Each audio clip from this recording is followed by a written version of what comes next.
Assalamualaikum warahmatullahi wabarakatuh. Selamat sore ya atau selamat siang ya buat teman-teman semuanya, khususnya yang selalu menantikan video terbaru, updatean terbaru dari channel Solusi Hukum.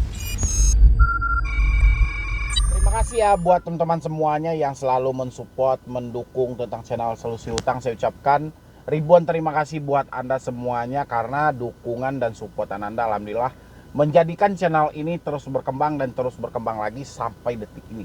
Ya, itu semua berkat dari supportan, dukungan, semangat dari teman-teman semuanya sehingga channel ini masih berkembang sampai detik ini dan masih bisa memberikan motivasi, semangat, dukungan buat teman-teman semuanya, terutama yang saat ini memang sedang ngeri-ngeri ya dalam menghadapi suatu ancaman, tekanan dari debt collector. Semoga saja Solusi Hutang bisa selalu memberikan masukan-masukan yang positif, minimal bisa memulihkan mental Anda yang selalu dihantam habis-habisan ketika telat bayar pinjol. Oke, jadi judul video kita hari ini yaitu jika kita berpatok ke postingan OJK tentang ciri-ciri pinjol ilegal, ada dua yang saya temukan, yang paling sering kita temukan ya kalau memang ini bisa dipertanggungjawabkan oleh otoritas jasa keuangan. Yang pertama tentang ciri-ciri pinjol ilegal.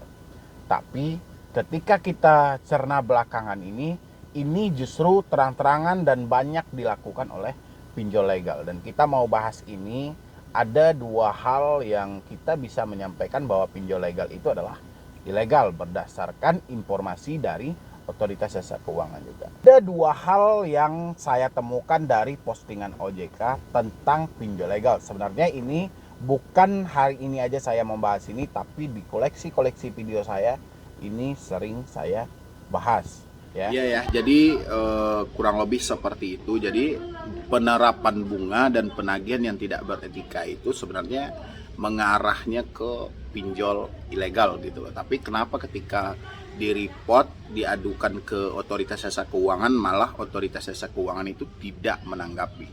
Ya, jadi teman-teman semuanya silahkan dicek postingan dari otoritas jasa keuangan yang memposting tentang ciri-ciri pinjol ilegal, tapi penagihan tidak beretika dan bunga yang cukup tinggi itu dilakukan oleh pinjol legal. Dan bagaimana tanggapan dari OJK? Silahkan teman-teman semuanya melapor ke OJK dan bikin reportan ke OJK semuanya lengkap dengan bukti-buktinya. Nanti kita tungguin jawabannya seperti apa ya. Teman semuanya itu kalau memang tidak percaya, Anda boleh lihat postingan dari otoritas jasa keuangan tentang ciri-ciri pinjol ilegal yang mereka keluarkan ya.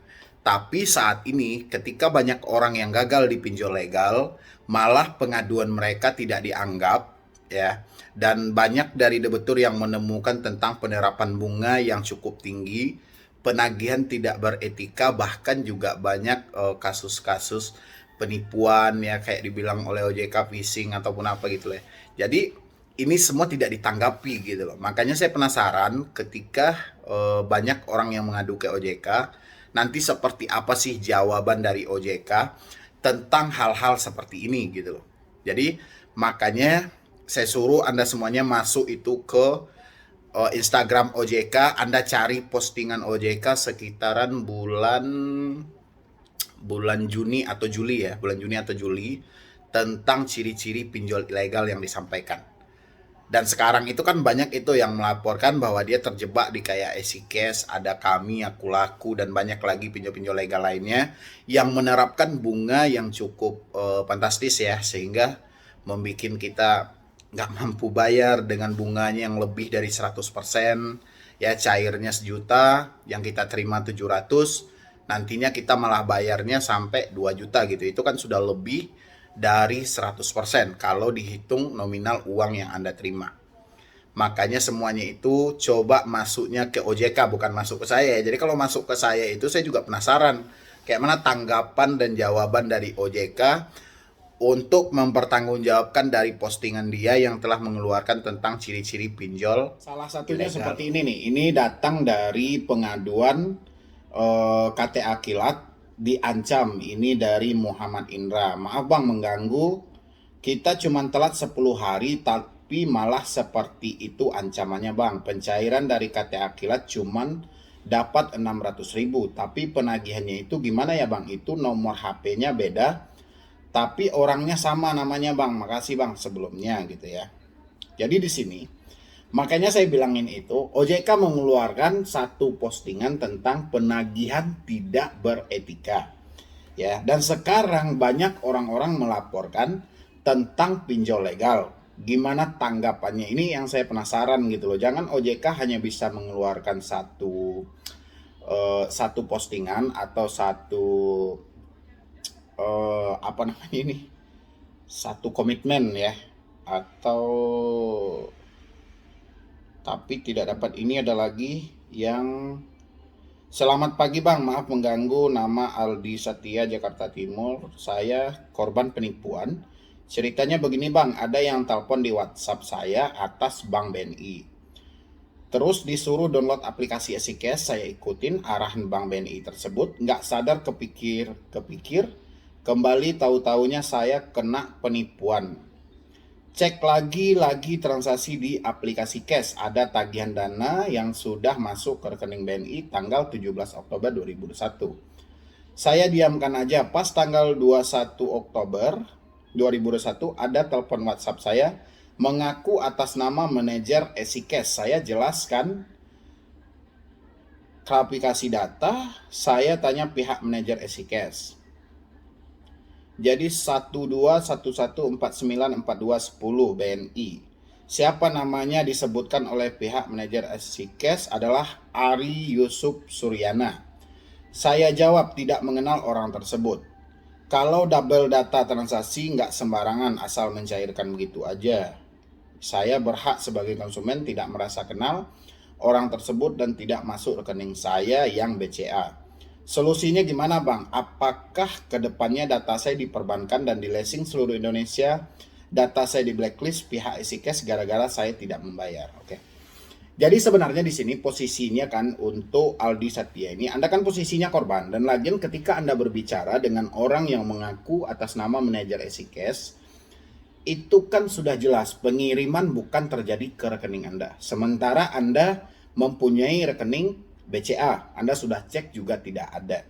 Ya otomatis kalau misalnya nama Anda dirugikan dalam hal itu, Anda tinggal bikin laporan ke kepolisian, habis itu adukan kepada OJK tentang hal seperti ini. Cuman yang jadi pertanyaan saya di sini adalah EasyCash adalah pinjol yang terdaftar dan pinjol yang sudah cukup lama bermain di pinjaman online. Tapi dengan lemahnya segi keamanan yang seperti ini cukup mengkhawatirkan gitu. Ya, jadi orang yang tidak tahu tiba-tiba dana masuk ke rekening dia, habis itu ditagih.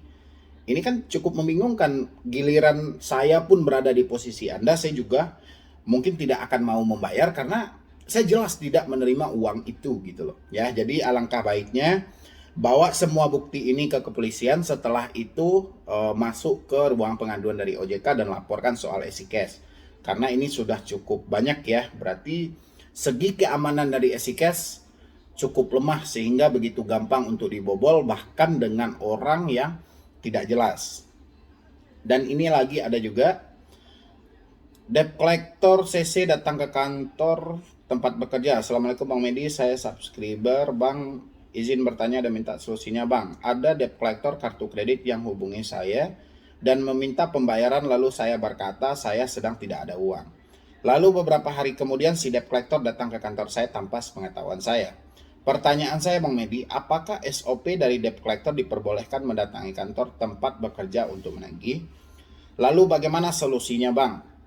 Pasti saya akan malu lagi didatangi debt collector ke kantor, bukannya didatangi ke rumah. Mohon pencerahannya Bang Medi, sebelumnya saya ngucapin terima kasih. Oke, ini untuk kartu kredit ya. Kalau untuk kedatangan debt collector sendiri, debt collector memang tidak berpatok selalu ke alamat tempat kita tinggal, tapi debt collector selalu mengejar di mana posisi debiturnya. Kalau Anda berada posisinya di kantor, ya pasti mereka akan mengunjungi Anda ke kantor. Kalau ditanyain soal SOP, mungkin debt collector telah membawa persyaratan semuanya, tapi alangkah baiknya kalau masih ada kunjungan ke tempat kerja, lebih baik Anda temui debt collectornya dan tanya langsung SOP mereka seperti apa. Ya, jadi kalau misalnya di sini Anda bilang saya pasti akan malu lagi jika datang ke kantor, Anda kan bisa titip aja sama security kalau masih ada orang yang menemui saya ke sini, saya tidak menerima tamu di tempat kerja. Kalau mau datangi saya ke rumah bisa titipin sama security ya. Jadi ini lagi siapa ini? Pinjol legal makin membabi buta, Bang. Bang, maaf di blur ya, Bang, akun saya. Pas saya lihat Abang live di YouTube langsung ada masuk lewat WA sama SMS. Sekarang pinjol legal semakin menjadi, Bang. Kenapa pihak OJK tidak bisa menetapkan keputusan? OJK punya hak, benar nggak, Bang? Tolong ya, Bang, solusinya nggak apa-apa dibikinin konten juga, Bang. Makasih, semangat. Oke. Makanya saya bilangin penagihan tidak beretika ini begitu banyak muncul.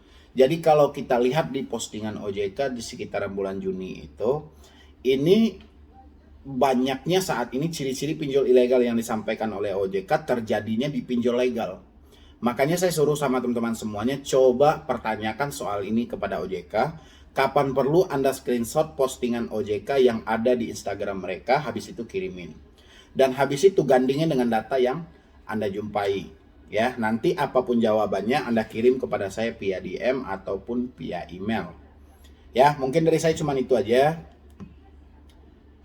Terlebih dan terkurang saya mohon maaf. Buat teman-teman semuanya nanti jangan lupa juga disupport terus channel ini supaya channel ini terus berkembang ya. Pastinya bisa selalu memberikan solusi, motivasi dan semangat buat Anda semuanya ya.